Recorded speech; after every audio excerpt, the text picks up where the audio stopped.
Hacker Cybersecurity Logic Game. This is a game by ThinkFun, and it is based on the same philosophy of other ThinkFun games such as Rush Hour or Laser Maze or Gravity Maze, in which you have a set of components and then you have a large range of challenges of different levels from beginner to super expert. And you use the components to set up different challenges. So with one single set of components, you have many puzzles, many brain teasers. Here, the topic is cybersecurity, and the game is pretty fun. I can tell you already. It's a really interesting intellectual challenge. And also it is educational. It teaches a basic concept of programming and hacking, and also how to prevent hacking. I can tell you, I myself learned a thing or two about the topic. Now, mind you, my ignorance in the field could fill entire libraries, so that's not maybe setting up the bar particularly high, but if you're playing with children, chances are that also they don't know everything yet, and they're gonna learn. Now, the game has a main board on which you will place several components according to the instructions on the challenge booklet, based on the challenge you select, and then you will move components around. This is pretty much where you execute the program, and then you have this board here in which you plan the program. The challenges are divided in sets of 3. That is, when you select a challenge from the booklet, you will set it up as it is showed here. Say, for example, here we have an agent that goes here, we have the door that goes there, the virus goes there, and a file number 1 that goes there. So we set it up as we see it there. Also, we place one of these tokens here in the correct time location. We'll see what that means, and then we take a number of arrows equal to these, to the squares that are colored here. But as you see, they're colored, but we don't know yet what goes in it, or I should say in which orientation we're gonna place the arrows. Each challenge has 3 levels, starting from the setup and from these elements of the code. The first thing that we do is we need to code it. That is, in most cases, the task will be to take an agent, make the agent collect all of the files on the board. There may be multiple files with different numbers, in which case they need to be collected in order, and then the agent needs to reach the door. That represents the completion of the program as successfully executed. And you may want to avoid the virus. So pretty much to do so, we need to take these arrows and place them in those locations that you saw on the booklet. On the booklet, in those locations, so that then we simply will perform those moves. The moves may be to move the agent in the direction indicated there. As you can see, that's what I did. Now, interesting enough, what are these things? These tokens, and you have several types, these tokens represent the movement of these things here. Basically, these are trays that when you pick them up will collect 4 of these square platforms, and so it will allow you to move them around. Now, look at the way they're organized. Because of the shape, if I am moving this platform here, it is, of course, moving, it's pretty much is grabbing and moving the 4 little platforms adjacent to it, so I can rotate it that way. But the fun thing is that if I move this one, of course, and now it is that one that grabs that same component. So it's really fun how the same component can be moved by different things. These tiles inform me of which of these areas will move in which direction. You have a reminder both on the tile itself and on the component, in which direction and when. So basically, with the requirement of this program, I'll be able to move my agent twice in whichever direction I indicate here. Then I will move this tray here clockwise. No, that's counterclockwise. Anyways, that way. And then I will have one more move to be able to reach the door. So for this challenge, let me see, what could we do? Maybe we do that, and then we do this, and then we do this. Would this work? Let's see if we launch the program, we execute that one, we pick up that, then we move here, then we execute that, and then we move there. Hooray, success! Now, this is the one challenge that you can have from this challenge setup here. The second challenge is to hack the program. Now we're trying to mess it up. To hack a program, which is the second level of a challenge, you set it up as it was originally, check, done, and you keep your program here. Something that I learned is that you can hack a program not by changing what's in it, ta-da, magic, but by simply changing the timing. So what we're trying to do now for the second challenge is we can move things around, pretty much making things happen earlier or later than they did in the original program. And our task is in fact to mess up the timeline without changing the order, without adding anything, but we're trying to change the timeline in a way that this time the agent, Mr. Program Man, will reach the virus instead of the door. And let's see, how could this be done? Maybe this time we make this thing happen a little earlier. For example, as we're trying to hack the program and we execute it as the evil hacker. Now we go there, now we turn this, and now we execute these things. Bwah, bwah, and lost a life.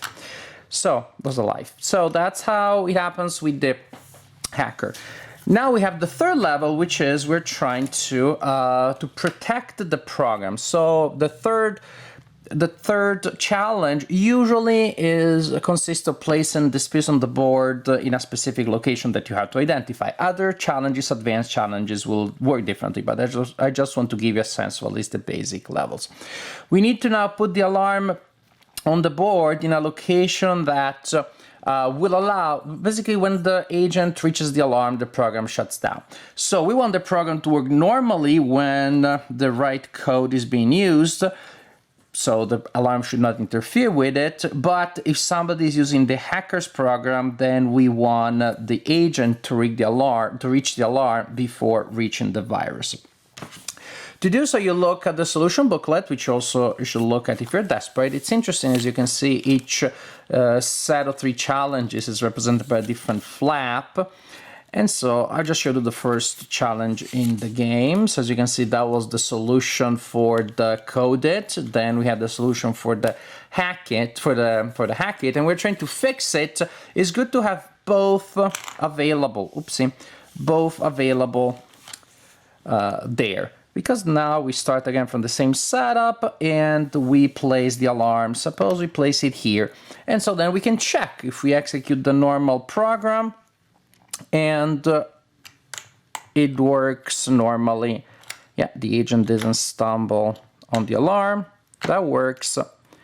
And now we see what happens if somebody's trying to execute the hacked program. The hacked program, remember, is this one. It is first moving up, then rotate in this area, and then move in this direction. We are safe. We were able to trigger the alarm. Our program triggered the alarm before reaching the virus. This is how the 3 challenges work. It's very simple concept, although there is more to chew than in most other ThinkFun games that I played in the past. So definitely more than Rush Hour, in which the goal is get the car out of the board. Here, well, you have a little more to learn, but also that means that the game is very rich because you're shifting mental gear from one challenge to the other. You're doing different things. In a sense, a game like Rush Hour really is the same game set up in a lot of different ways with different challenges. Yeah, you basically have 3 different types of puzzles, each with a lot of variation because each has a lot of different challenges. Later challenges work differently. For example, you may have some of these movements that are locked together. So when you're coding them, or actually when you're hacking, you have to move them together. More things will happen in later challenges. You may have 2 agents that need to do whatever it is that they need to do according to the program, picking up stuff and reaching the door. So what you have here is something that is conceptually more complex than, say, again, Rush Hour, but also has a lot to offer. This is Hacker. And I have to tell you, I like it quite a bit. I started playing it before I even showed it to my 8-year-old because she was the main target that I had in mind. She was the person that I wanted to show the game to and played with. The 6-year-old, I was afraid, wouldn't enjoy it all that much. She's still happy with Rush Hour. And even that one, sometimes she becomes impatient. That's just subjective. Hacker, I started playing by myself and I really got into it. This really is, even more than many other games by ThinkFun, truly an intergenerational, transgenerational experience. Because there are just some levels which I find awfully hard. And so if you're playing the advanced levels, the expert levels, you as an adult are gonna have a good challenge. You could just play it even if you don't plan to play with kids. I think you can have a good time. If you play with kids, it works as an interesting educational tool as they start learning about some concepts about programming and security and hacking without even having to go online, without even having to go plugged. You can do it unplugged.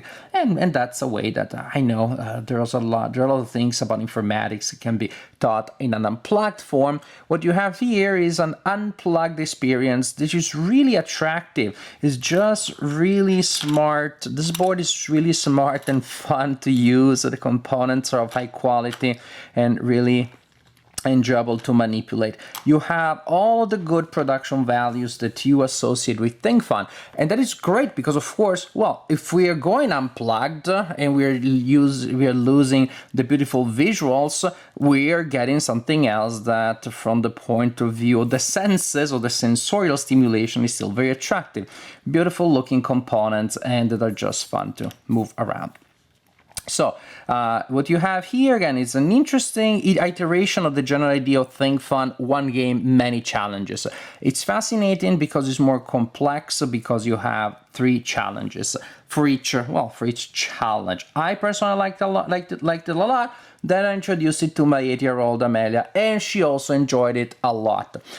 She enjoys especially the coding and the hacking, the fixing it a little less. I guess when she's an adult, she'll be a programmer or a hacker, not a counterintelligence cybersecurity agent. And I can see why, because it feels a little, while it is an interesting challenge, mind you, it is a little less, quote-unquote, exciting. It feels a little more like homework.